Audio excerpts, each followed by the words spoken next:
tivemos um probleminha operacional aí. Aprendizado deste ensino virtual é muito importante para a gente refletir. O professor Faustão está voltando. Faustão está aí, ok? Assim.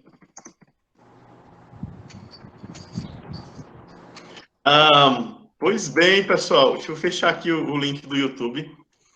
Boa noite a todas. Me ouvem? Sim. Me mandem mensagem aí no chat. Se me Sim, ouvem, tudo ok, tudo ok. Certo. Eu estava relatando. Obrigado. Pelo menos a gente ensaia a interação, né? Sentindo falta de sala de aula, fique à vontade para mandar mensagem aí. Eu vou me sentir mais motivado. Pois bem, estava falando da questão que pode suceder em meio a esse momento de pandemia, é a de que uma preocupação excessiva com os conteúdos escolares pode implicar num distanciamento dos diversos atores e atrizes sociais que compõem a educação, né? Essa preocupação excessiva, ela pode começar a produzir violências, né? Uma preocupação em cumprir o conteúdo sem considerar ritmos dos estudantes, formas de aprender, até porque, por meio dessa tela, a gente tem uma série de limitações no que diz respeito à possibilidade de aprendizagem, né? Falando delas, tem pessoas que aprendem interação direta, tem pessoas que aprendem em grupo, outras aprendem individualmente, algumas aprendem resumindo, escrevendo, outras aprendem lendo, outros aprendem mais ouvindo um professor, uma professora, debatendo com os colegas, e nesse formato, a gente acaba tendo uma redução muito grande disto, né? Então, falando esses pontos, para considerar que se a gente não assumir um lugar de compreensão clara de que existem prejuízos em meio a esse perfil de educação remota, precisamos estar cientes disso. Assumir que é uma forma de precarizar o acesso ao conhecimento, sobretudo em um país com tanta desigualdade social, né? O nosso país é marcado por isso é importante a gente sempre levar em consideração a multiplicidade cultural do nosso país e a tamanha competitividade, desigualdade e exclusão que existe no nosso sistema educacional. Já temos milhares de pessoas que sequer conseguem estar inseridas na educação brasileira, fazendo parte da escola. Já temos milhões de pessoas que não têm acesso à escola. Desculpem. Muito menos agora, mediante ao uso de uma ferramenta que, num país desigual, é um marcador claro de classe social. Olha, 70 milhões, eu estava procurando esse dado atualizado, 70 milhões de brasileiros têm acesso precário à internet ou não têm nenhum acesso. Aí, assim, esse momento da pandemia, né, algo que eu tinha dialogado com os colegas numa live anterior, nós já tínhamos falhas no nosso sistema educacional, assim como na saúde, na assistência. Só que esse momento pandêmico, ele faz que falhas, fissuras virem rachaduras enormes, virem abismos, que acabam distanciando cada vez mais as pessoas da tão sonhada democratização do acesso ao conhecimento. Então, aquela pergunta de doutora que vocês me falaram, ao meu ver, de partida, a gente carece de um posicionamento mais firme, mais contundente, careceu, melhor dizendo, de um Ministério da Educação, para nos dar diretrizes, sobretudo cautelosos, e considerando a particularidade da população brasileira.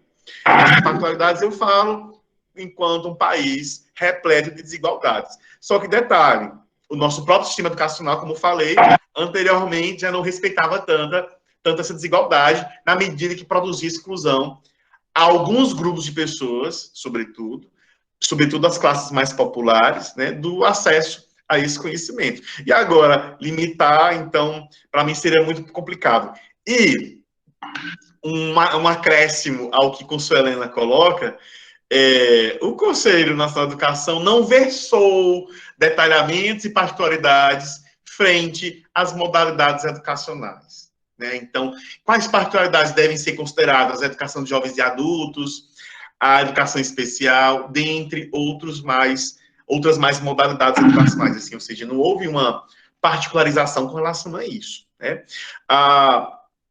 Então, esse é um ponto que eu queria trazer de partida. Eu não recordo se essa é a resposta em plenitude da primeira pergunta que vocês me trouxeram. Mas acho que em torno disso a gente quer conhecer. E também um outro aspecto que eu acho muito importante é de que é preciso considerar as possibilidades objetivas e subjetivas de alunos, professores, instituições e famílias, né? Então, para a gente refletir melhor esse sistema educacional, esse planejamento educativo e qual sujeito que pretendemos formar.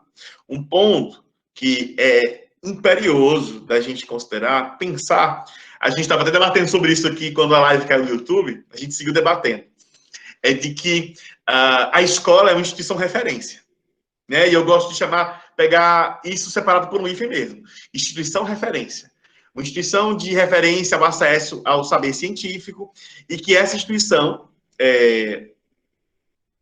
em um momento de tamanho apuro da sociedade brasileira, ela não deu conta, não tem dado conta. Isso por si só é um indicador claro de que ela precisa ser pensada, ela precisa ser reorganizada, reestruturada.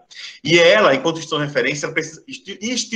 referência, ela precisa funcionar como apoio, articulando-se a redes de assistência à população, buscando formas de acompanhamento aos estudantes e suas famílias, especialmente aquelas em situação de maior vulnerabilidade. Estou colocando tudo isso, porque tem surgido aí slogans de algumas instituições, de algumas secretarias de educação, que colocam assim, que a educação não pode parar, né? Ela já parou como está. O que precisamos pensar é o papel dessas instituições. Eu vou trazer duas aqui, que acho que é pertinente para a gente pensar. A escola e as universidades, né? Como elas podem continuar sendo instituições referências agora para a população? Acho que esse é um ponto que a gente precisa pensar.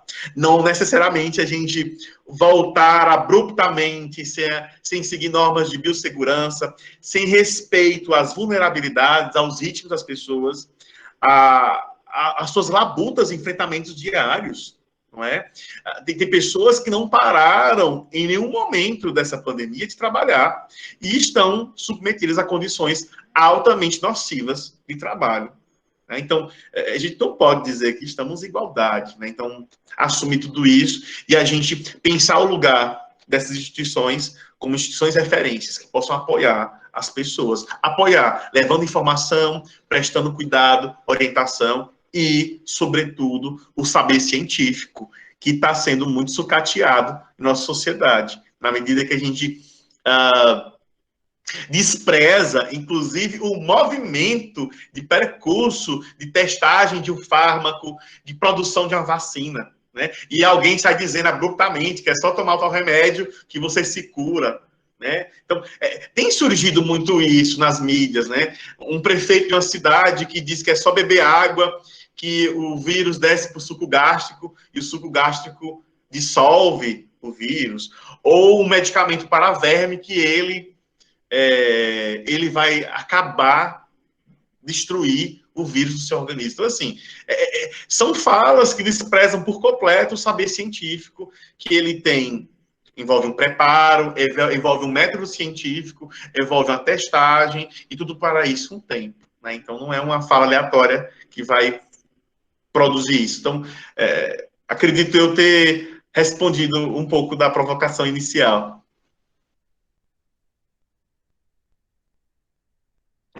Claro, sim. Respondeu sim, Fausto. Acho que a gente precisava desse tom para a gente começar nosso diálogo. E você tocou em algo muito importante para a gente, que pensar que a gente não está parado, que a gente também pode estar produzindo planejamento, a gente pode estar produzindo outras formas de saber, a gente pode estar cuidando dessas famílias e se cuidando também.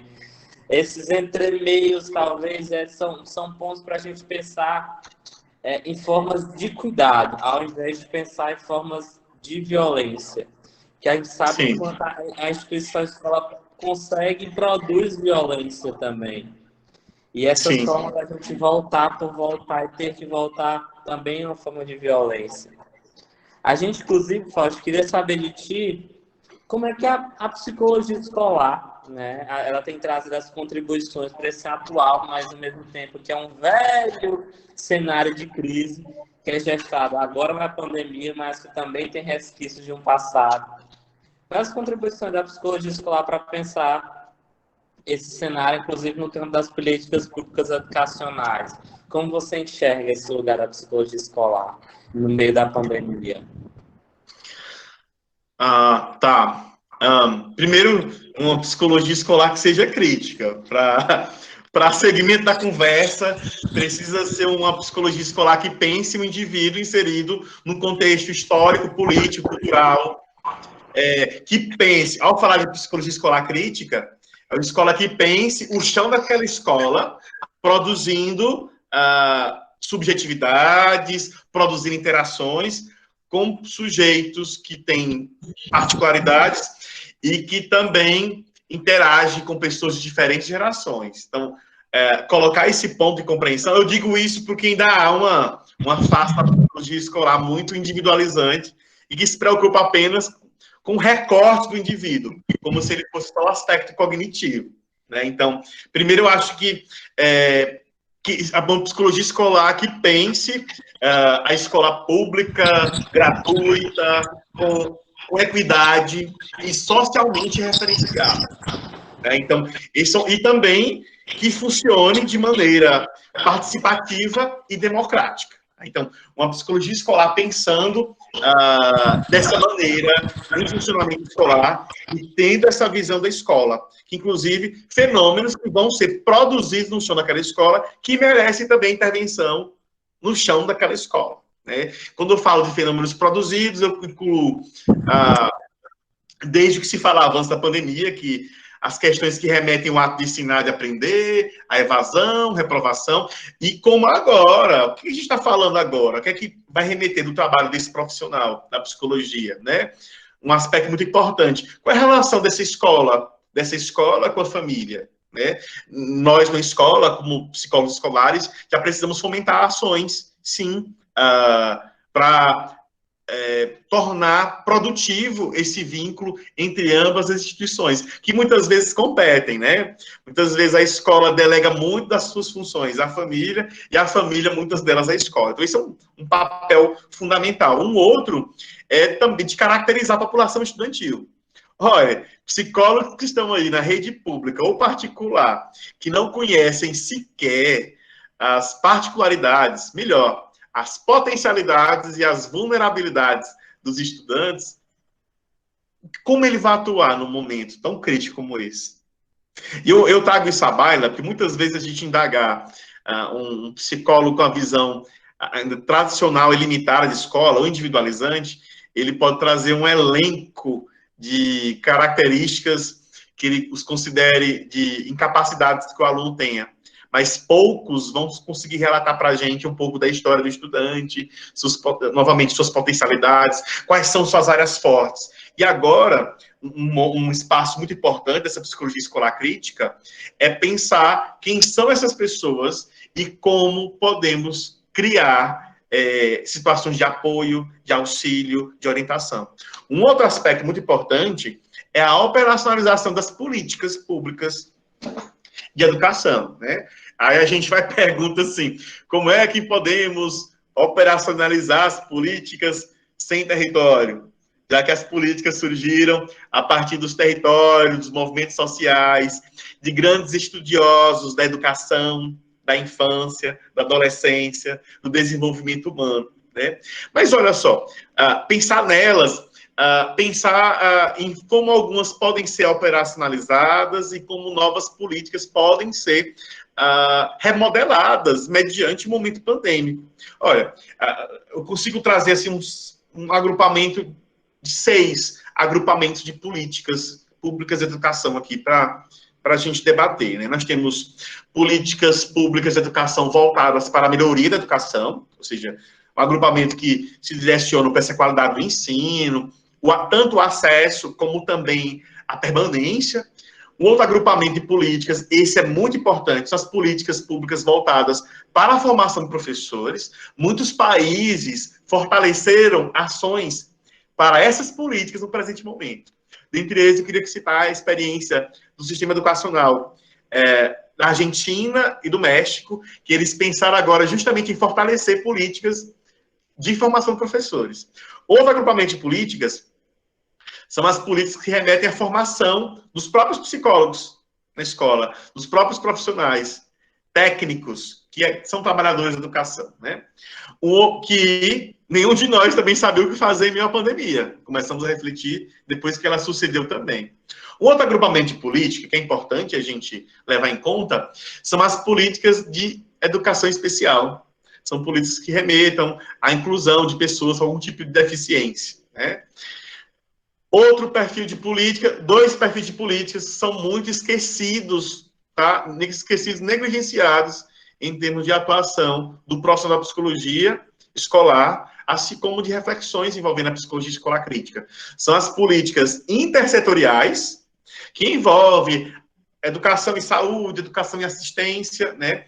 Parcerias entre políticas, entre programas educacionais, entre programas específicos de atenção e de cuidado, e as políticas de atendimento à diversidade, né? Essas são as políticas que menos os psicólogos escolares, infelizmente, têm se envolvido, né?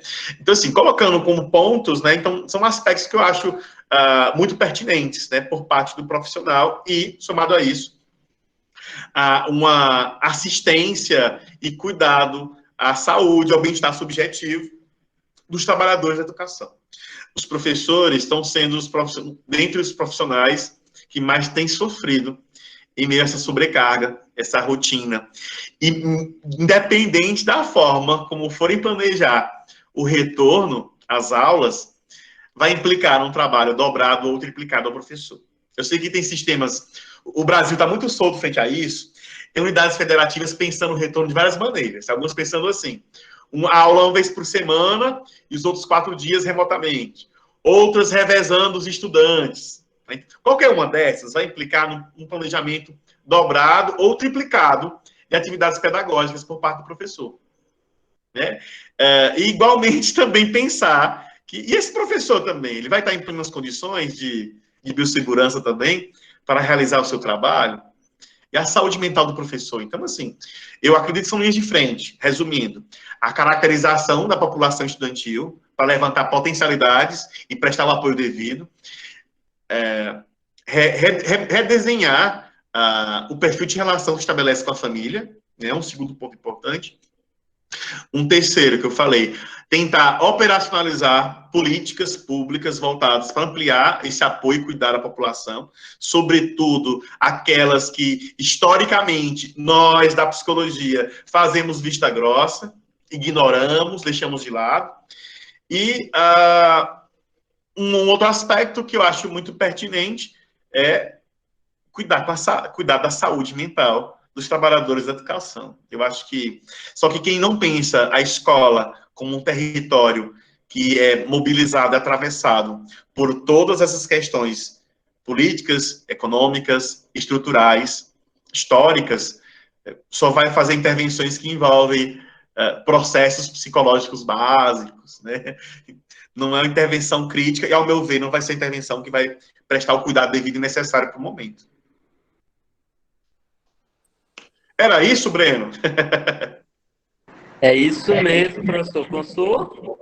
Então, Faustão estava falando aí do chão da escola, achei essa expressão extremamente importante, né? Quem pisa nesse chão, que não está mais pisando, vai ter que pisar de uma outra forma, né? Como se nós estivéssemos aprendendo a andar, engatinhando, né? E aí eu acho que você até já respondeu essa questão, mas eu gostaria que você desse um pouco mais de ênfase. Que ponderações você faria, né, para os atores e atrizes desse chão da escola face ao contexto da pandemia? Que ponderações você faria para esses atores e atrizes diante dessas políticas que você colocou tão complexas, né? Num contexto antes da pandemia, nós nem conseguíamos atender ainda. Nesse contexto agora, como fazer? Né? Que ponderações você traria? E, Fausto, antes de tu falar, eu só queria fazer uma contextualização, que é algo que também já vai falar sobre os atores e atrizes do chão da escola. Uma colega aqui no chat falou o seguinte: Gostaria que você também comentasse sobre os estudantes que não têm pensado na situação de muitos colegas que sequer têm acesso a sinal telefônico e têm cobrado o retorno das aulas visando somente uma urgência em se formar. Que De reflexão... Cássia Cardoso, não é? Isso, a Cássia Tinha Cardoso. acabado de ler. Pronto, ótimo. Então, tu já viu, né? Isso. Obrigado, Cássia. Adorei sua pergunta, tá? Adorei sua pergunta. Cássia, você sabia que é algo que eu tenho me perguntado também? Eu estava falando isso quando caiu a live, estava debatendo isso um pouquinho com sua Helena. Porque esse momento pandêmico também vai nos fazendo revelar quem de fato são aliados da educação, aliados da formação, né? Porque, novamente, aí é uma preocupação, é uma preocupação do bloco de eu sozinho, né? Então, não estamos falando no modelo educativo participativo nem democrático. Por isso que eu falei assim, a serviço de quem vai estar esse retorno, a serviço de quem vai estar essa educação, né? Que esteja a serviço de todos. Só que também, historicamente, a educação brasileira não está a serviço de todos, por mais que seja um direito constitucional. Ela não estava a serviço de todos. E é justamente aí que começam a aparecer as políticas, né? Isso aí, alguém captou a referência aí dos Los Hermanos, é isso aí. E é isso aí, e aí que emerge, muitas vezes, umas expressões romantizadas para tornar bonito uma violência, ou ocultar algumas violências que vêm sucedendo no nosso dia a dia, né? Eu estava falando que uma secretaria de educação de um certo estado do Nordeste, estava falando, está consolando para o Breno, que ela estava subindo uma hashtag assim, hashtag educação não pode parar. Aí, nossa, dá vontade de erguer o punho. A educação não pode parar, né? Aí você já sai bravamente, dá vontade de logo fazer o cartaz. Muito bonito, peraí, mas que educação a gente está falando? Né? Que é uma educação que nem todos vão ter acesso, a educação que este modelo como está vai dar condições para eu me formar, né? Então, do que estamos falando, a quem estamos nos referindo. Não podemos dizer que é a todos, tá? Eu acho que essa reflexão aí que a Cássia coloca, eu acho que é muito revelador. Estamos tendo colegas da psicologia, que eu trabalho com colegas da psicologia, que a gente fez um levantamento entre os alunos, e quase 40% dos alunos não têm acesso ao ensino superior, acesso à internet. E esses colegas dizendo que defendem a educação, estão querendo que volte? Como assim você defende a educação? Sabendo que 40% dos estudantes do seu curso não têm acesso à internet. Então, assim, é muito perigoso, eu acho, Cássio, que é um pouco disso.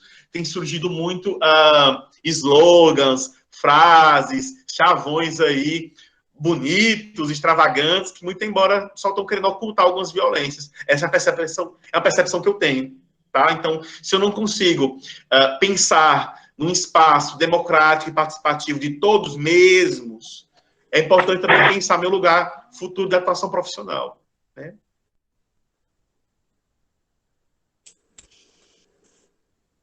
Era isso? Bem legal, suas considerações, muito legal. A Juliana também, que da UFGD do Mato Grosso do Sul, ela falou também que está achando massa a qualidade das falas e o posicionamento é o que encanta também no evento dado. A Cássia também relembra que aqui no estado do Amazonas temos um cenário mais particular ainda. Muitos colegas moram no interior e vêm para a cidade apenas estudar e não têm acesso nenhum aos meios de comunicação no lugar onde elas moram, os familiares moram. Trazendo para a gente as peculiaridades ainda mais aqui, elas ficam mais atinadas ainda mais no contexto amazonense. E complementando o que o Breno está trazendo, nós gostaríamos assim de discutir um pouco com você sobre os desafios da psicologia escolar frente a essa virtualização da educação, já que nós falamos no início. Por exemplo, aqui na região norte, né, nós temos que pensar nas várias regiões do país, é claro, mas tendo como base, como um exemplo, por exemplo, aqui na região norte, nós temos lugares muito distantes que você às vezes tem um avião que vai uma vez por semana lá, então a internet é péssima, né? Então, assim, como fazer isso pensando na educação mesmo, de forma geral, em todos os níveis, né? Como é que a psicologia escolar se colocaria nesse lugar? É um grande desafio, né, Faustão? Estou te colocando no fogo novamente. Para colocar no fogo. Sim, eu coloquei aqui, gente, meu Instagram aqui no chat, porque eu vou ter uma live essa semana falando de um caderno de retorno às aulas, tá? Envolvendo direitos de crianças e adolescentes. Então, se alguém quiser adicionar para acompanhar, vai ser na sexta-feira. Mas, tentando responder o que a Cossiana coloca, eu acho que a grande questão é a gente pensar que aprender novos conteúdos escolares não se reduz a assimilar novas informações. A gente fica pensando muito nisso, né? Aprendizagem escolar, novas informações, mas se trata do progresso de formação e transformação de capacidades cognitivas, afetivas, motoras, sociais do estudante. E assim, é um processo, é o desafio para a psicologia aí, escolar, que pressupõe o envolvimento integral do aluno nesse processo, não se limitando a esse aspecto cognitivo, mas necessariamente na mobilização de processos afetivos, que participem da própria construção de sentido daquilo que se aprende. Por que eu estou colocando esse ponto assim? É porque a gente, quando está falando de aprendizado, a gente fica se detendo muito ao aprendizado escolar. Mas quais aprendizados podem ser pertinentes agora para o momento da pandemia? Quer seja eu enquanto universitário, quer seja eu como estudante do ensino médio, eu estudante do ensino fundamental, eu estudante da educação infantil. Quais são os aprendizados? Eu acho isso um grande desafio para a gente pensar enquanto profissionais da psicologia, que pensam em educação, né? Como a gente pode produzir oportunidades para os diferentes atores e atrizes sociais se transformem. Como esse conhecimento ele pode me ajudar a pensar o que eu estou vivenciando, né? Vou até retomar um ponto que eu falei na live anterior com vocês, é de que a forma como as instituições de ensino organizam o conhecimento da sociedade são por 4 grandes eixos, né? As linguagens, a matemática e os números, né? Os estudos sociais e as ciências, né? Então, essas 4 grandes áreas, elas vão se organizar no fluxo da educação básica, né?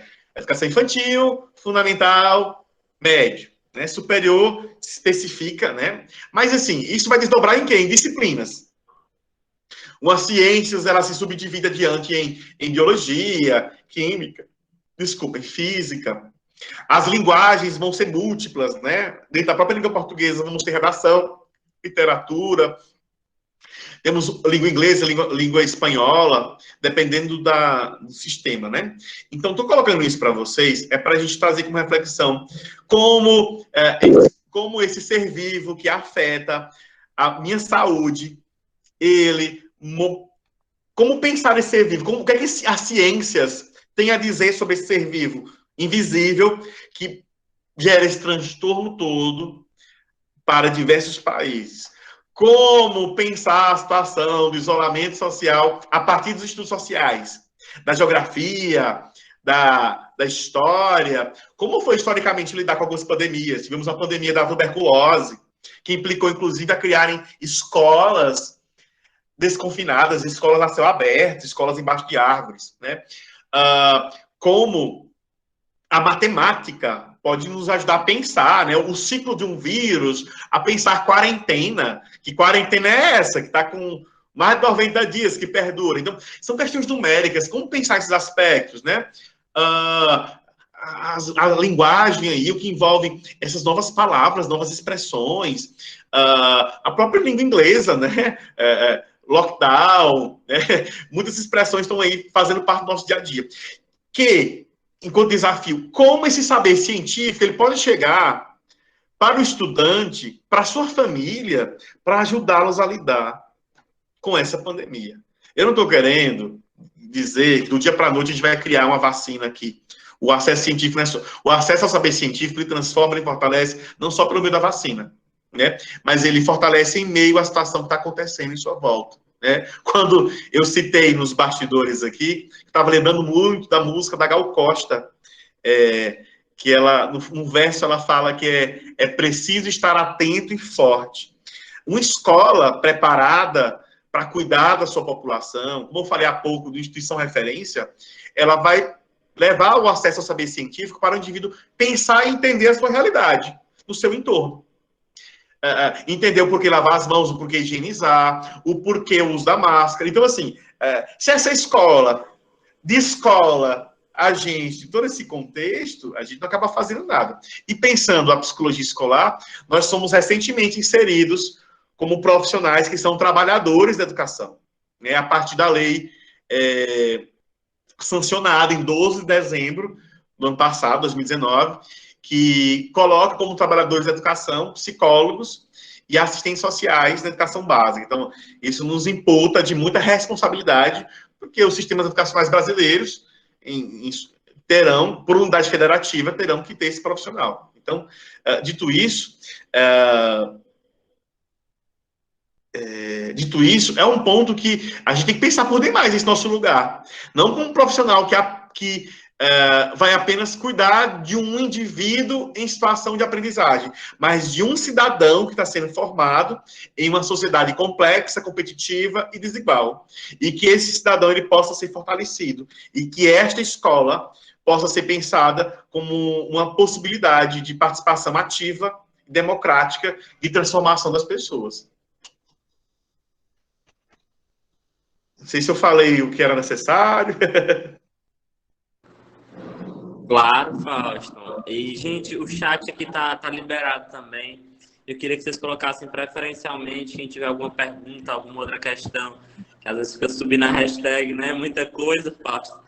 Mas quem tiver alguma pergunta, alguma questão, pode colocar aqui. O nosso debate é aberto. A gente está a fim de trocar ideia mesmo. Então, quem quiser falar alguma coisa ou perguntar, pode colocar aqui no chat. Tem uma pergunta do Rafael Moreno, que diz o seguinte: qual seria o ideal comportamento do governo para que houvesse um equilíbrio no ensino público para todos os alunos? Olha que pergunta, cara. Adorei a pergunta. Olha, Rafael, né? Eu tô sem óculos. É o Rafael Moreno. Moreno, né? E teve também a pergunta acima também da questão, a pergunta não, o comentário, frente à aprovação do Fundeb, que a gente foi todo um trabalho, né? Toda uma labuta, toda uma campanha para a aprovação do Fundeb, né? Que tinha a intenção de era um projeto de emenda constitucional, né? O Fundeb transformar uma política temporária numa emenda constitucional, né? Ou seja, fazer parte da Constituição brasileira, vai alterar a Constituição brasileira para fazer parte dela verba e ações para cuidar da educação pública, gratuita, de qualidade, socialmente referenciada, democrática e participativa, né? Então, só isso é um dano delicado. Mas tentando responder o Rafael, para início dessa conversa aí do que poderia melhorar, eu acho que é bem complexo eu responder apenas com uma frase, tá? Mas eu acho que um ponto que eu acho crucial é que tenhamos, como gestores da educação, profissionais que têm formação em educação. Eu queria colocar aqui secretários de educação municipal, estadual, ministros da educação. Eu acho que, primeiro, era importante ter profissionais que entendessem de educação, conhecessem as escolas públicas brasileiras. Isso é muito importante. Públicas e privadas. E, sobretudo, tanta desigualdade que tem. O próprio Fundeb, né, ele tem a intenção, enquanto tornar uma política de Estado, ou seja, dependente do governo, foi aprovado na Câmara, agora vai para a segunda Casa Legislativa, né, então, o Senado, tudo indica que vai ser aprovado, porque não houve tanta controvérsia no fluxo, né, houve controvérsia no dia da votação, na véspera. Então, assim, por se tornar uma política de Estado, ela pode ser uma política que pode alcançar 40 milhões de brasileiros. E também cuidar melhor do salário do professor, que é um aspecto muito importante, que, segundo os dados da OCDE, o Brasil é o último país em termos de remuneração do professor.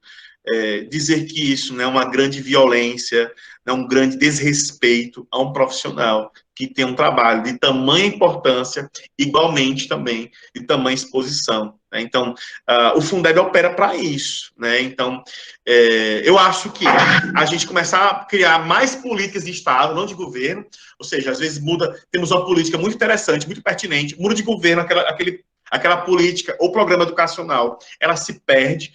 Um gestor máximo que entenda a educação com prioridade, estou falando do ministro da Educação, com preparo profissional para isso, e também um líder de Estado, já que estamos falando de um Brasil que temos boa parte das crianças que não têm acesso à escola, seria muito importante que a gente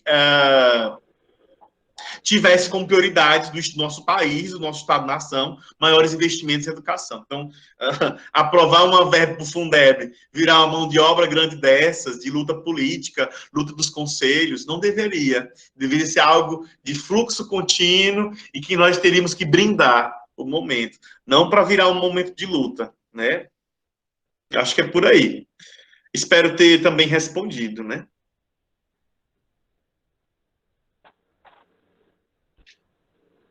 Oi, eu posso ir lendo aqui? Tem uma pergunta aqui, que eu não sei de quem é. Tem TV, cidadania, gente é para brilhar. Adorei o slogan. Como fazer para a educação seja de fato valorizada?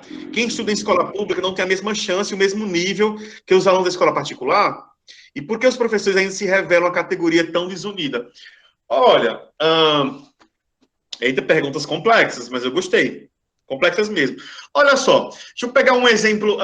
Quando eu vou trazer exemplos de outros sistemas educacionais, colegas, eu não quero dizer com isso que um país é melhor do que outro. Até eu quero trazer reflexões de como alguns países, alguns estados-nação, que colocaram como prioridade e repensaram algumas políticas do Estado. Também eu queria, logicamente, também, oportunamente, para tentar responder essa aqui, o que é uma política pública, né? As políticas públicas, né? São conjuntos de programas, ações e decisões tomadas pelos governos nacionais, estaduais ou municipais, com a participação direta ou indireta de entes públicos ou privados, que visam assegurar determinado direito da cidadania para vários grupos da sociedade ou para um grupo específico. Ao se falar de política pública, ação do Estado, né? Ao se falar de política educacional, é um nome dado a uma série de medidas planejadas e implementadas por um governo no campo da educação, intervindo nos processos formativos e informativos desenvolvidos por uma sociedade. Dito isso, eu acho importante que a gente pense a educação como uma ação estatal e o país, né? Essa introdução para dizer que a Finlândia, eu sei que a Finlândia é um estado minúsculo, não se compara com o Brasil, que tem dimensões continentais. Mas a Finlândia, na década de 70, ela inseriu políticas públicas voltadas para a formação de professores. E ela mirou essa reforma educacional dos anos 70 com a intenção de produzir uma educação de qualidade nos anos 2000. E foi isso que eles produziram. Ao meu ver, me desculpe que eu não sei quem falou, né, que tem TV Cidadania, né? Deveria... João Luiz, o nome dele. João Luiz. João Luiz. Tá, desculpa, João. Teria que haver uma ação do Estado, né? Um maior investimento na formação dos professores, nas condições de trabalho. Em outros países, ser professor é uma profissão de prestígio. Se não é uma profissão bem remunerada, é uma profissão de prestígio. Na Finlândia, por exemplo, eu acabei de citar, de que lá é a profissão de maior prestígio do país e está entre as 3 profissões melhor remuneradas. Né? Então, isso já dá um lugar diferente. Né? Desde ali, a gente iniciando a vida escolar, na educação infantil, quando perguntam para a criança o que é que você quer ser quando crescer. Então, a gente fala que eu quero ser astronauta, palhaço, quero ser um X-Men. O que é que você quer ser? Né? Então, muitas crianças, quando revelam que querem ser professores, o próprio professor já veta de cara. Não, você não vai ser professor. Você vai sofrer muito. Estou querendo relatar isso, não que apenas para ilustrar um indicador cotidiano de como o nosso país ser professor não é uma profissão prestigiada e nem remunerada. O professor tem que trabalhar 3 turnos, né, para ter um salário com dignidade.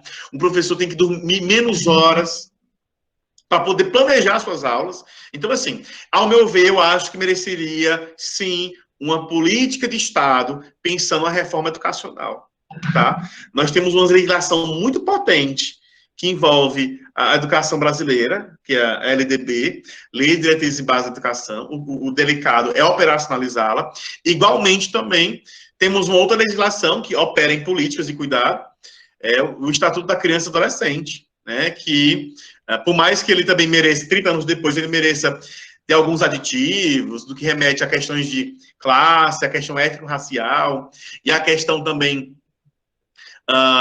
de cuidados específicos, em que remetam apenas à violação dos direitos, né, mas a garantia deles, a valorização deles, a informação maior. Então, eu acho que precisaria de ter políticas de Estado, tá? E pensando de maneira longitudinal, não resolver com a gestão do presidente A ou B, algo que foi como foi planejado em outros países, né? Uma reforma que implicasse em mudanças, pensando em décadas adiante, décadas a seguir. Faustão, nós temos outra questão aqui. O Vitor Ferreira está perguntando se podemos pensar em uma aprendizagem em casa. Como podemos pensar? Em uma aprendizagem em casa. Quem perguntou foi Vitor, foi isso? Vitor Ferreira. Eita, Vitor, você perguntou para o cabra errado. Olha só, Victor e colegas aí presentes. Primeiro, é bom a gente pensar de que casa a gente está falando. E de que escola também. É possível ter uma escola em casa? Eu não vou ser aquele professor chato que não responde. Não, não é possível ter uma escola em casa. Então, de cara aí, temos uma limitação seríssima frente a isso. Tá? Então, que escola podemos ter e que casa? Que casa é essa que a gente está falando? Né? É uma casa que só tem um cômodo, uma casa de type, é uma casa que tem varanda, tem piscina, tem um campo, um espaço de recreação, né? Então, não. Não.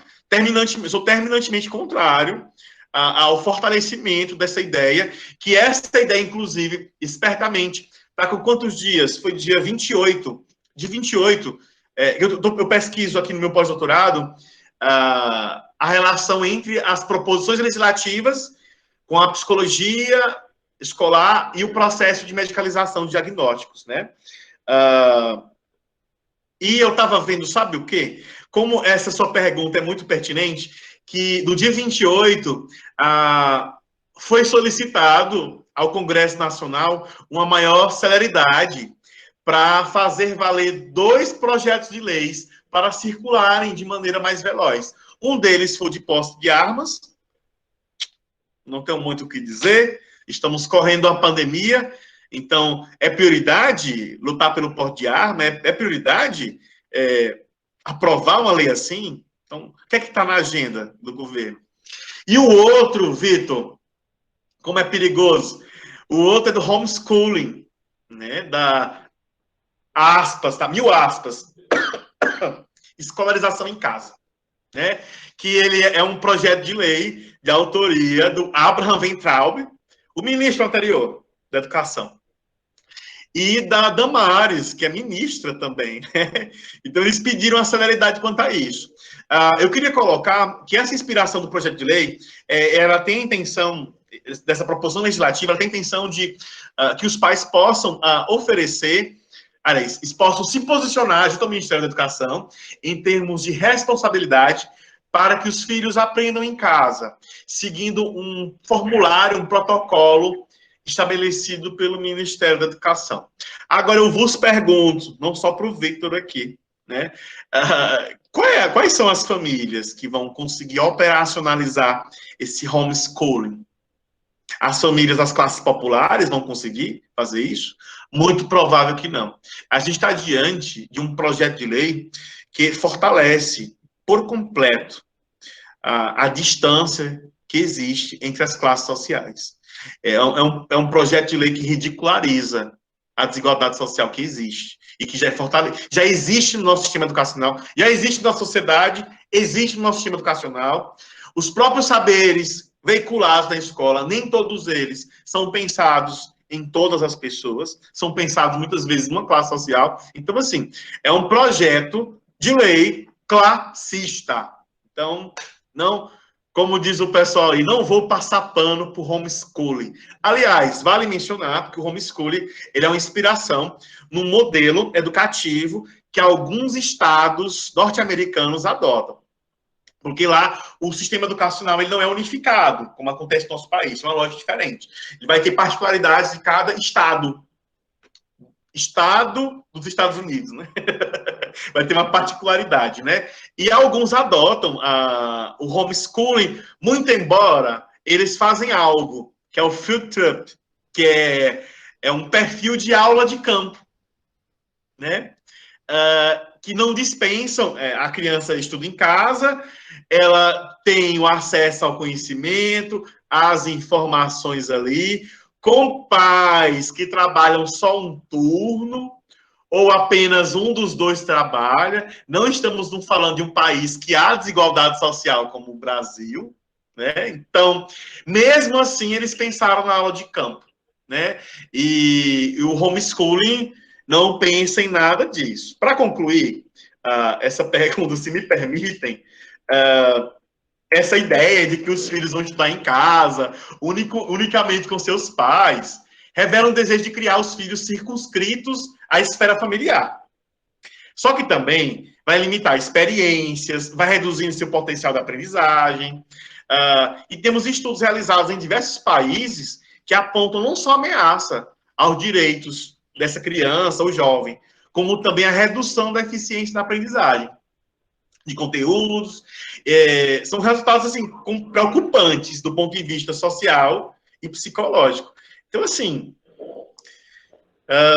os filhos, eu estou evitando ser muito firme, tá? Mas é porque eu não queria ser tão rígido na minha compreensão. Mas é o que eu defendo, tá? Os filhos se criam para viver em sociedade. E o ingresso na escola faz parte dessa preparação. A escola ela atua de muitos modos, né? Sendo um laboratório da vida em sociedade. É nesse espaço que a gente vai aprender a divergir dos outros, é nesse espaço que a gente vai discutir, debater, achar uma solução entre grupos ou indivíduos que têm posições antagônicas. Tão difícil hoje lidar com isso, que qualquer pessoa que tem uma visão antagônica da gente, a gente já cancela, né, já repudia, já agride a pessoa. Então, a escola vai ser um espaço que vai gerar um exercício cotidiano, né, a essas questões. E assim, isso é a condição básica para uma sociedade democrática, tá? Então, sou terminantemente contra o homeschooling por uma série de razões, tá? Espero ter respondido, Vitor. Sim. Nós temos aqui algumas questões.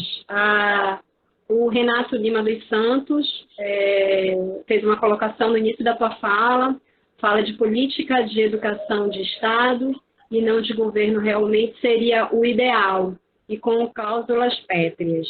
E aí nós temos uma questão da Dina Souza, que ela diz assim: muitos alunos vêm procurando adiantar matéria, estudando os conteúdos por conta própria, por diversos motivos, precaução, ócio, curiosidade. Esse tipo de estudo pode ser prejudicial de alguma maneira? De que modo as instituições podem auxiliar e incentivar esses estudos? Eu acho que eu respondi um pouquinho já dessa aí, né? Mas, assim, o que eu acho importante é que... eu acho que essa pergunta remete a esse momento, né? Da educação remota, não é? É, Consuelena? Sim. É isso, né? Sim, Olha, sim. Remota e de como as pessoas estão estudando sozinhas, né? procurando conteúdos por conta própria, por várias razões. Por exemplo, acho que a gente podia até polemizar um pouco mais, Faustão, e falar dos alunos que estão se preparando aí para diversas áreas, né? Para enfrentar, por exemplo, a entrada nas universidades públicas, né? E do quanto isso é complicado, né? Alguns com tantas chances e outros com tão poucas. Então, acho que tem a ver, né? Essa questão que ela está trazendo aqui. Aham.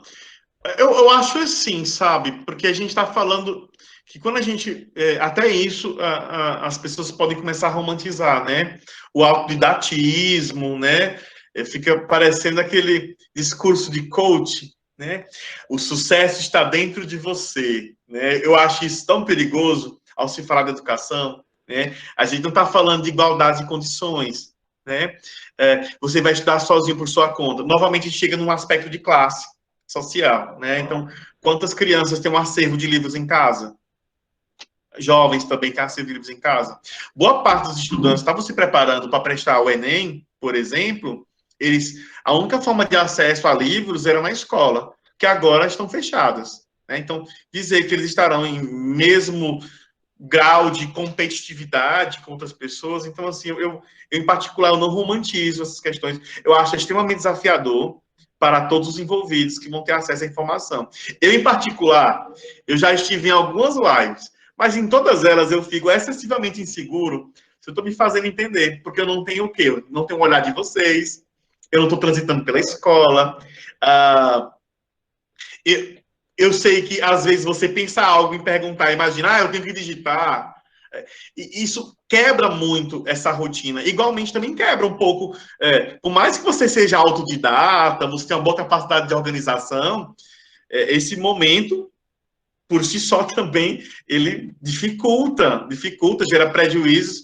Eu não quero romantizar essa ideia de que você consegue, se esforce, está dentro de você, não. Não mesmo. A situação é desigual, ela nos coloca num momento danoso, sobretudo as camadas mais populares.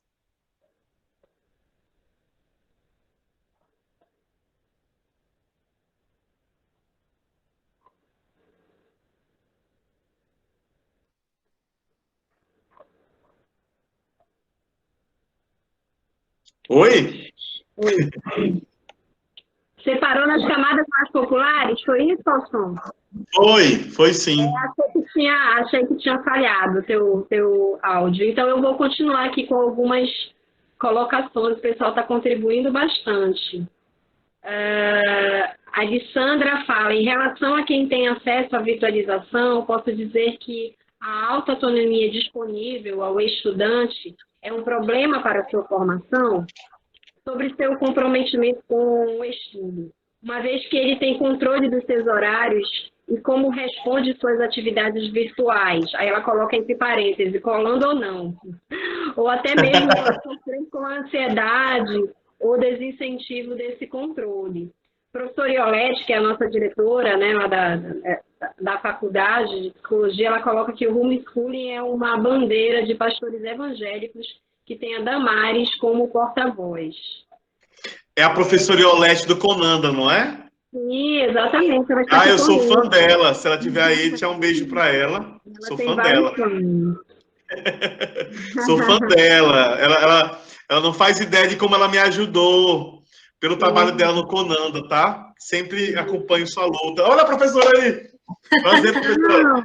Prazer. Bonitinha tá mesmo. Bonitinha tá mesmo. Você é maravilhosa. Pronto, parei de tietar, né? Mas assim, eu me perdi. Não é nem a pergunta, é um comentário, não foi? Que foi um. Sim, mas ela faz uma pergunta antes. Ela coloca assim: em relação a quem tem acesso à virtualização, pode dizer que a autonomia disponível ao estudante é um problema para a sua formação? E aí ela problematiza, né? Uhum. Ela fala que ele pode ter o domínio do seu horário, mas também pode colar. Então, ela já dá algumas respostas aqui, já problematiza, já dá uma resposta crítica, né? Sim, eu achei essa... Nossa, gostei demais dessa... Quem foi que fez essa colocação? E a Alessandra Keila Catebeck. Ah, eu gostei demais, gostei demais. Obrigado, viu? Aí botou aqui, eu sou a Gabriela. Gostei demais, eu me identifiquei total. Porque, por exemplo, qual garantia, sei lá, eu tenho que vocês estão prestando atenção no que eu falo? Né? Qual garantia que eu sei que o estudante... por exemplo, a gente chega num ponto que é muito delicado, que já é nocivo no nosso sistema educacional, que é pensar... Sabe aquele ponto qualitativo que chamam de participação do estudante? Que, como é que eu vou mensurar a participação do estudante numa aula minha? Eu já não consigo fazer isso numa aula presencial. Então, o que é participar? É o aluno levantar a mão e falar? Porque o aluno ele pode estar caladinho na aula, ele não está afim de falar, e ali a sua mente pode estar fervendo, refletindo, fazendo inúmeras análises. Igualmente aqui também. Você pode estar aqui marcando a presença e fazendo sua janta. Não pode? Pode. Ou você pode ter, inclusive, silenciado aqui marcando a presença. Então, tem múltiplas questões. Essa autonomia, ela é tão benéfica quanto a autonomia no âmbito presencial. Assim como também, é como aquela questão do aluno que, ao invés de, ele tem a prova de tarde, ao invés de passar a avaliação da tarde, né? Ao invés de passar a manhã estudando, ele passa a manhã inteira fazendo a pesca, né? A cola.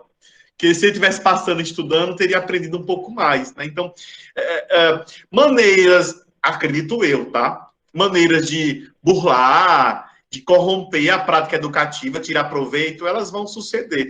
E eu acho que essa autonomia, o mesmo grau de potencialidade que ela tem no presencial, ela pode ter também agora no virtual, mas eu não quero romantizá-la, sobre a minha percepção, de que a prática educativa ainda precisa do professor, presencialmente, sobretudo. Sim. Simone Campelo fala, projeto de exclusão no momento que muitas pesquisas visam a descolonização e a inversão para minimizar as desigualdades. Você quer comentar alguma coisa sobre isso? Eu quero só concordar e aplaudir, porque eu concordo. O Guilherme Soltan fala que conhece vários defensores de ensino em casa que não aguentam mais seus filhos em casa e querem mandar as crianças para a escola a qualquer custo. Eu também conheço um monte.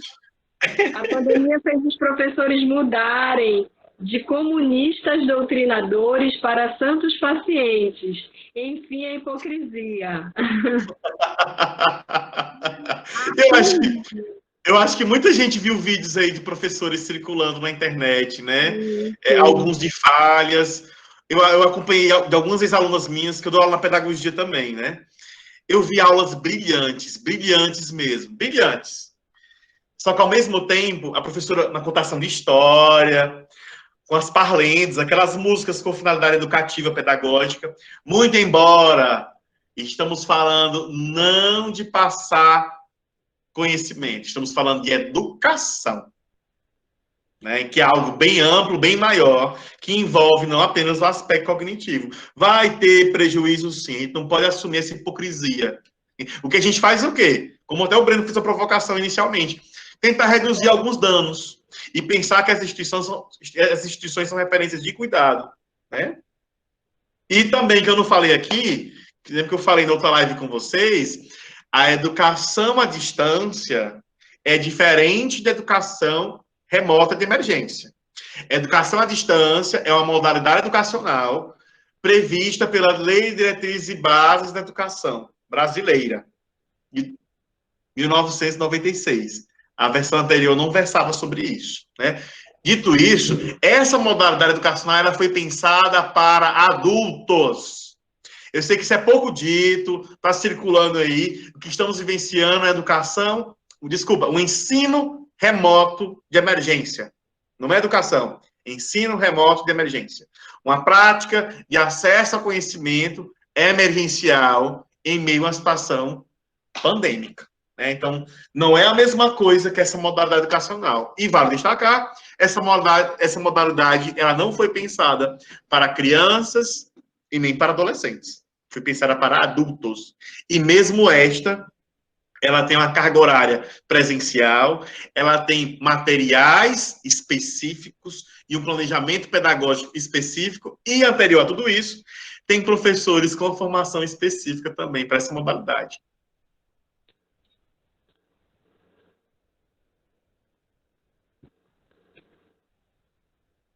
Oi, gente. Eu caí, não, né? Não. As questões são o Arthur Lima, é que tem muitas questões aqui. Na minha graduação, na maioria das vezes em que tive contato com a psicologia escolar, pude constatar que a profissional dessa área é desvalorizado dentro da dinâmica pedagógica da escola. Com as novas práticas de ensino à distância, que algumas instituições, na maioria particulares, vêm adotando, é possível que esse braço da psicologia sofra ainda mais negligência. Aí ele está fazendo a pergunta, né? É possível que esse braço da psicologia sofra ainda mais negligência? Primeiro dizer que eu concordo com você, tá? Esse profissional na escola, a gente também tem que assumir um equívoco nosso também, histórico. A psicologia chegou na escola também, inicialmente para formar professores, né? Ela chegou à área de conhecimento, né, nos cursos normais, né, para formar professores. Depois da regulamentação da profissão, essa profissão começa a chegar nesses territórios. Ao chegar nesses territórios, ela chegou com fins apenas classificatórios, né, de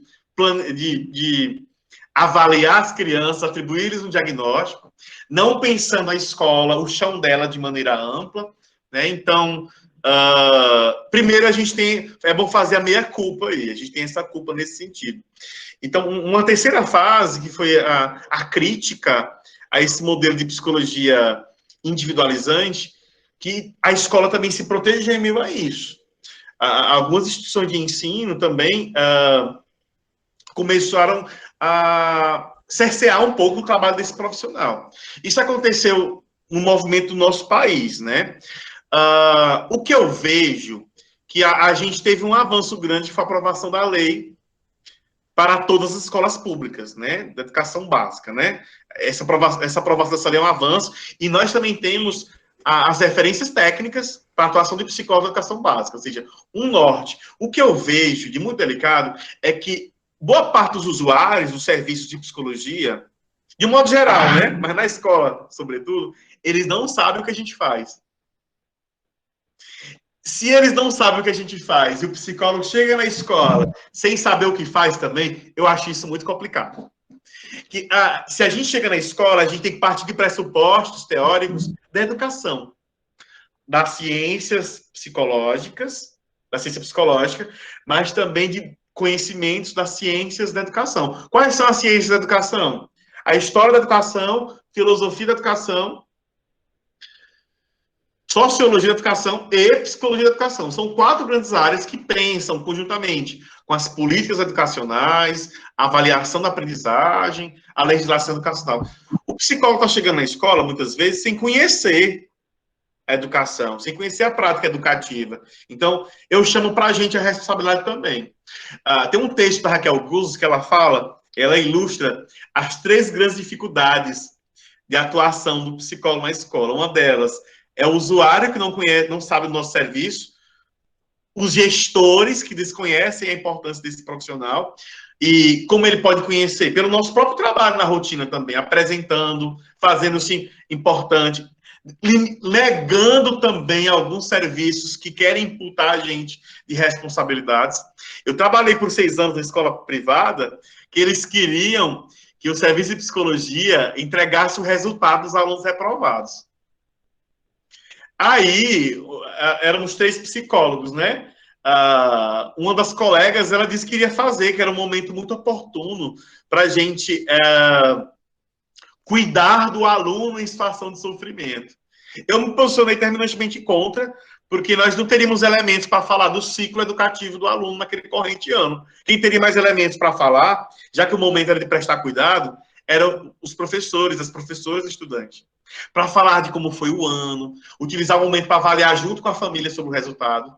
Não o psicólogo que não acompanha a rotina ali. Então, estou querendo colocar isso como exemplo de como usuários conhecem o nosso serviço, gestores desconhecem o nosso serviço, e nós, muitas vezes, pela ausência de referência técnica específica para a educação, a gente acaba se atrelando a qualquer prática. Então, eu acho que são esses pontos, esses são os desafios. Eu acho que a gente tem muito a avançar, né, em meio a isso, não pensando a psicologia escolar só como um profissional que vai ser uma referência de saúde mental, mas como um profissional, que muitos pensam que é só isso, mas como um profissional que vai entender que o indivíduo, ao participar de atividades educativas, ele aprende e se desenvolve.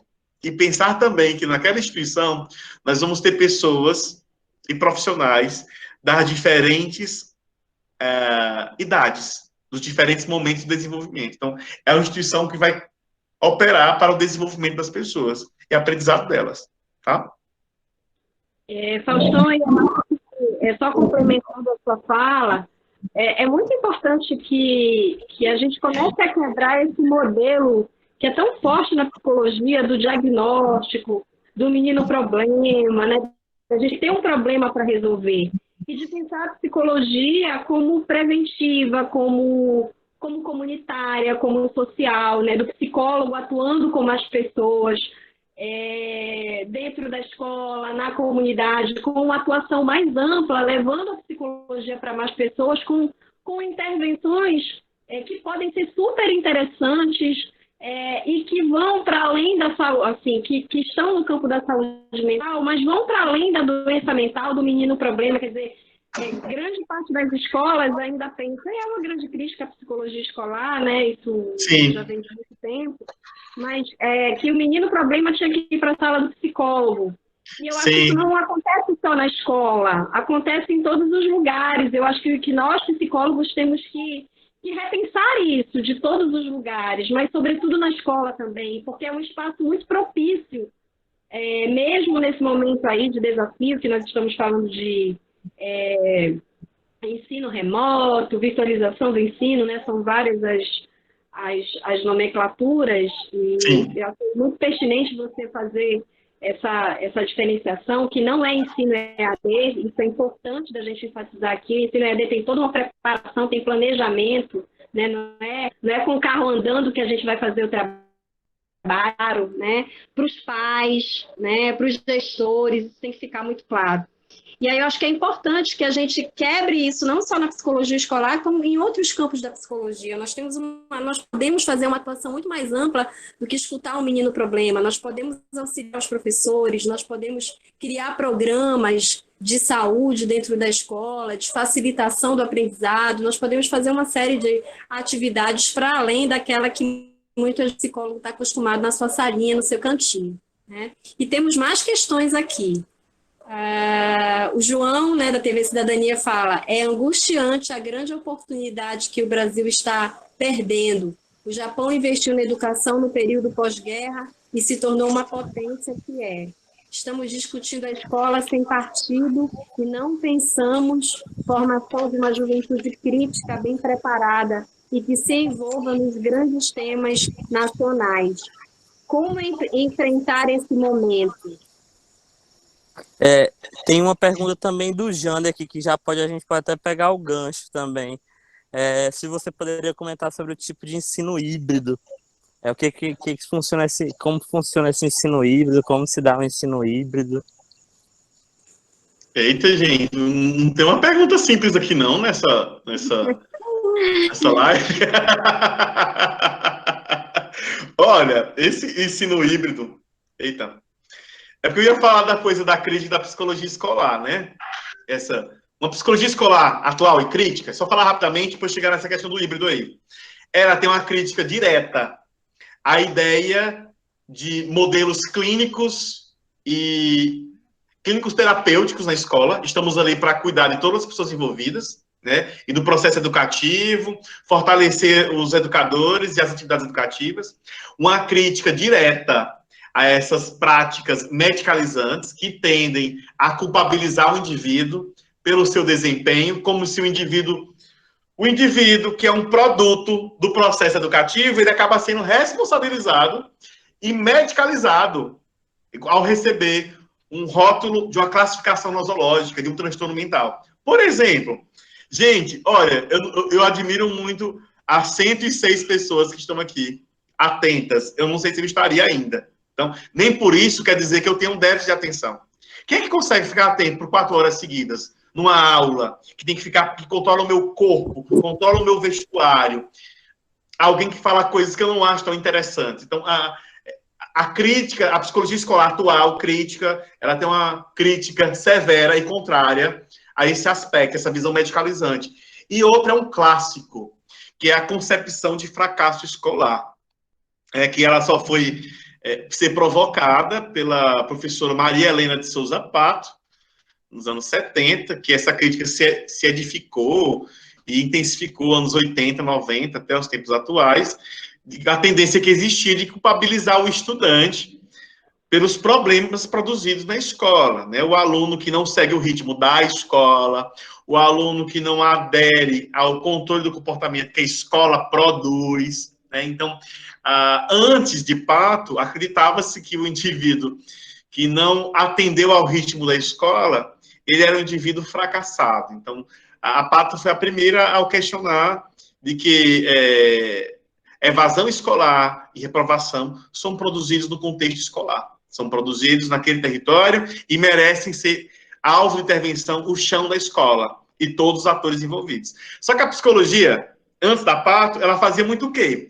Procurava aquele aluno que teve um baixo rendimento, procurava uma questão de ordem psicológica, normalmente de ordem neuropsicológica, para justificar, que muitas vezes era o quê? A aula de péssima qualidade, uma instituição escolar sucateada, um currículo, ou seja, um conhecimento que não tem relação nenhuma com a minha realidade, né? Então, a Pato foi maravilhosa ao tensionar e dizer que o fracasso é da instituição ao não cumprir o seu papel de humanização e de formação do cidadão. Então, isso nos coloca aí num lugar bem diferente de pensar hoje a atuação com psicólogos escolares. Chegando à questão do ensino híbrido, para mim isso é um nó, não pretendo desatar aqui ele, porque eu vou dizer que mas quero dizer que sou terminantemente contrário. O que é que os estados brasileiros estão pensando? De várias maneiras, olha. Eu sei bem que alguns estão pensando assim,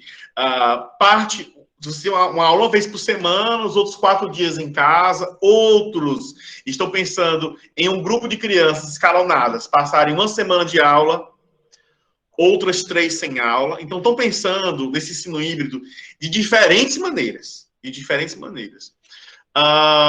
Eu continuo dizendo que ele vai ser tão danoso quanto esse ensino remoto de emergência, tá?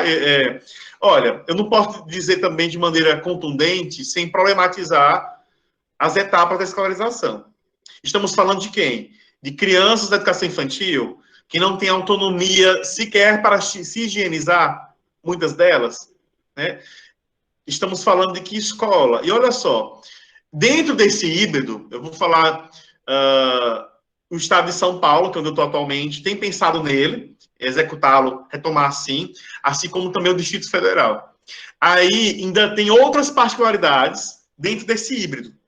As crianças que têm algum pai ou familiar, ou as crianças das câmaras populares, que tem vários atores e atrizes sociais morando no mesmo território, pessoas de diferentes faixas etárias, ou de que pertence a algum grupo vulnerável frente ao Covid, essas crianças vão ser dispensadas da aula, do momento de aula presencial. Então, dentro do ensino híbrido, vai ter outro aspecto híbrido também. Então, eu não vejo como a melhor forma, eu estou vendo que são medidas emergenciais que as escolas estão querendo tomar com a intenção clara de não perder o ano letivo. Mas a questão eu acho que deveríamos pensar muito mais no se vamos voltar do que no quando vamos voltar. Gente, eu estou olhando aqui, eu estou olhando para a foto de vocês, por isso estou olhando para o outro lado. A câmera é aqui, né? Desculpa. Deveríamos pensar muito mais em se vamos voltar do que quando, né? Porque só podemos voltar se todos estiverem bem, né? Bem psicologicamente, bem fisicamente e fora de risco. Né? Então, dentro desse próprio modelo de ensino híbrido, esses dois que eu tomei conhecimento, uma aula uma vez por semana, 4 dias em casa, ou a criança passa uma semana e as outras 3 semanas de um mês em casa. Qualquer um desses dois modelos vão ter vários subtipos de hibridez, acabei de inventar essa palavra, e eu acho todas precárias, precarizantes, sobretudo, ao trabalho do professor. Gente, coitado do professor. Vai ter que preparar quantos planos pedagógicos, quantas aulas. Né? Eu não me sentiria bem, nem como aluno, nem como professor, nem como pai, operando para sucatear o trabalho de um colega professor. Espero também que... E nós já temos, assim, aqui no Amazonas, nós temos, não tem uma estatística, muitos professores afastados por questões de saúde mental, né, no ensino fundamental e no ensino médio. Você imagina agora, com essa situação nova, né, com toda essa dificuldade, como é que essas coisas vão ficar. E aí eu queria fazer uma colocação aqui no finalzinho do Renato, porque tem a ver com o que você está falando, e depois eu vou fazer 2 colocações que estão antes. O Renato fala a verdade, professor, sem itens de higienização e também sem merenda escolar, infelizmente. Aí tem mais outras questões. A Silvia fala, penso que a virtualização da educação é enfatizar uma autonomia dos estudantes nesse cenário, dá margem para culpabilizar o estudante por um suposto fracasso escolar, dependendo do seu desempenho. Quando, na verdade, esse desempenho depende de todo um contexto. A Dina Souza diz, na minha escola, ser enviado para falar com o psicólogo era visto como um castigo. Daniel Ribeiro Arteiro fala, olá, professor, boa noite. Percebo um grande problema de articulação política com os estudantes contra esse ensino remoto, principalmente quando cursos elitistas, como o de medicina, utilizam discursos que colocam a instituição como a vilã dentro de um contexto fantasioso de que não querem deixar eles se formar e fomentam socialmente isso com a população a partir dos meios de comunicação. João, o Renato confirma, né? Não, já fez aqui a questão. Aí tem a TV Cidadania, que é o João, fala que esta pandemia, esta ideia de ensino híbrido nos é uma faca de 2 gumes. Na verdade, esse anseio, no fundo, reforça a prática do neoliberalismo e ter uma alta lucratividade, e não na questão da qualidade. Quem não se lembra do Instituto Universal Brasileiro, Caixa Postal 5058, e a uberização da profissão do professor? A Thalita Lima fala, na escola particular onde meus irmãos estudam, a própria diretora disse que precisam voltar porque tem contas para pagar água, letra. Achei um completo descaso e falta de preocupação com a saúde dos estudantes. Letícia Zanini fala, acaba sendo uma grande responsabilidade garantir qualidade acabam se frustrando e gerando mais problemas no quesito de saúde mental. Uma avalanche de questionamentos, né, de críticas aqui, o pessoal está colaborando. Tem algum ponto que você quer enfatizar? Caminhando para o final, com 2h09 de live já, né? Eu gostei demais, tô gostando demais de interagir. Uma pena que a gente não está ao vivo aqui, que eu adoraria estar debatendo com vocês ao vivo. Ia ser muito interessante. E eu estou achando os posicionamentos muito firmes e críticos dentro de uma psicologia que a gente espera que tenha, né? Eu me sinto muito motivado. E, para mim, o tempo ter voado não tem nada a ver com ensino remoto e qualidade, não. Tem a ver com a qualidade das pessoas que estão fazendo parte aqui do momento. Né? Olha, sabe uma coisa que eu acho muito delicada? Eu comungo com todas as falas, que a gente fica falando muito pouco, eu sei que eu estou batendo muito na tecla dos trabalhadores da educação, mas vamos lá. Quem é que vai estar mais vulnerável aí, voltando à escola? A gente fala muito da criança, adolescente, professor. Eu estou pensando também, vale considerar, os profissionais do manejo dos alimentos, os profissionais pela limpeza da escola. estarão totalmente vulneráveis ao vírus e essas condições. Por que a gente pouco fala deles nessas medidas para voltar na escola? Eu fico imaginando na rede privada quão serão exigidos esses profissionais. Quão serão exigidos. Vão estar praticamente todos ensacados e serão facilmente também culpabilizados em meio a qualquer possibilidade de contágio. Estou falando isso pela lógica neoliberal, culpabilizadora e burguesa, que sabemos que funciona a escola brasileira. Então, tentar sempre, como eu não lembro, eu não estou sem óculos, eu não vi quem fez a pergunta, a colocação também sobre o fracasso escolar. Já há uma tendência de culpabilizar o indivíduo. Né? Então, localizaremos culpados com muita prontidão e os culpados tendem a ser aqueles das classes populares. Tá? Quer sejam eles estudantes, quer sejam eles professores ou trabalhadores da educação, ou também as famílias também, que vão ser culpadas, né? Eu consigo ver com muita facilidade essas pessoas sendo culpabilizadas por ter disseminado um vírus, né? Como se elas quisessem, como se elas tivessem a responsabilidade, né?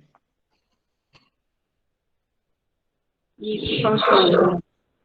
Acho que a nossa conversa aqui, ela foi muito rica, muito esclarecedora.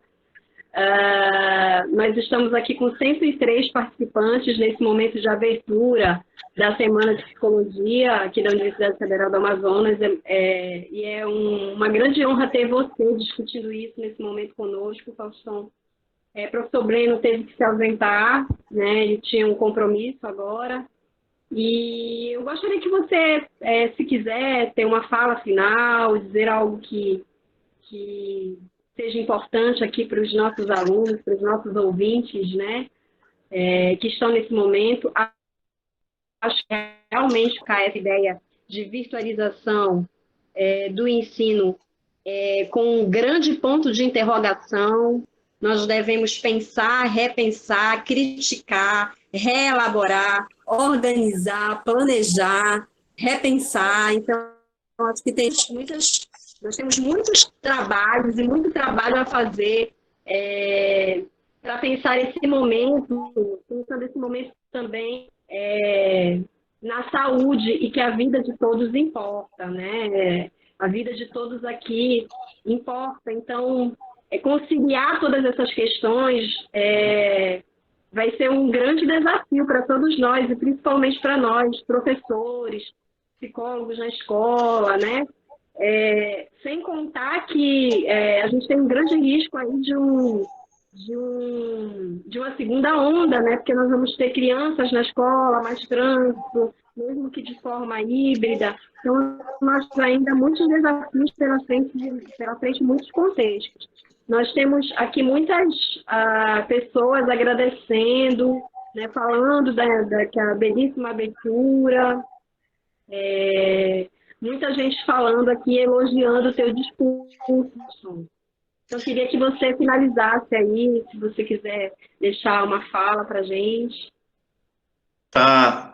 Eu deixei aqui, gente, meu Instagram. Se alguém quiser acompanhar essa semana, eu vou estar apresentando um caderno de direitos envolvendo o retorno à escola de crianças em creches, escolas, sobre os trabalhadores da educação também e os pais, né? Falando direito sobre isso. Alguém quiser me seguir no Instagram, a gente vai falar na sexta-feira sobre isso.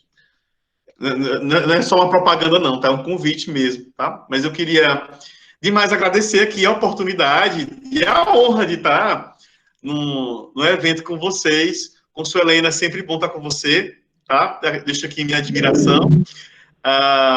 Me senti muito feliz aqui. E eu acho vocês heróicos, realmente. Mais de 100 pessoas até agora aqui ouvindo esse debate, né? Eu agradeço demais as provocações. Queria destacar também que saio com maior aprendizado aqui também dessa live, que me fizeram perguntas difíceis, né? Difíceis porque nós não temos respostas prontas, estamos refletindo a partir do que a gente entende de ciência, de educação e de psicologia, né? Então, parabenizar o pessoal do Centro Acadêmico pelo protagonismo, agradecer a todos vocês aqui mesmo pela paciência e generosidade. Me perdoem eu não ter conseguido ler direito aqui também as coisas do chat. Eu esqueci meu óculos, não sei onde ele está, aqui. Eu não ia levantar para procurá-lo, mas tá aqui meu abraço e já me convido para o pós-pandemia. Eu estar no evento, a primeira semana de psicologia que tiver aí. Me convidem, por favor, para eu estar presencialmente no pós-pandemia. Ficarei muito honrado e me senti muito fortalecido pelas perguntas pertinentes, inteligentes, e muito feliz em ter visto aqui a professora Iolete. Reitero que eu sou fã dela, tá? E um abraço para todo mundo. Em nome do Capicico, eu gostaria de agradecer, professor, foi ótimo. Realmente, se todo mundo se manteve, foi graças à qualidade, né, da conversa. A gente agradece muito e, com certeza, na próxima sempre, se a gente consiga presencialmente, a gente vai lhe convidar. A gente agradece muito todo mundo que ficou até agora também. E queria reforçar, né, que na quinta-feira a gente continua com o evento. Como não deu certo no YouTube, a gente vai manter aqui pelo Google Meet, né? A gente vai mandar por e-mail os links. E contamos com a presença de vocês e, mais uma vez, agradecer. Foi maravilhoso o bate-papo. Muito obrigada por todo mundo que conversou, né? E tornou de qualidade como foi essa mesa. Mesa não, tela. Acho que é isso. Obrigado, pessoal. Beijão para vocês. Ai, gente, obrigada. Muito obrigada. Obrigada a todos. Até mais.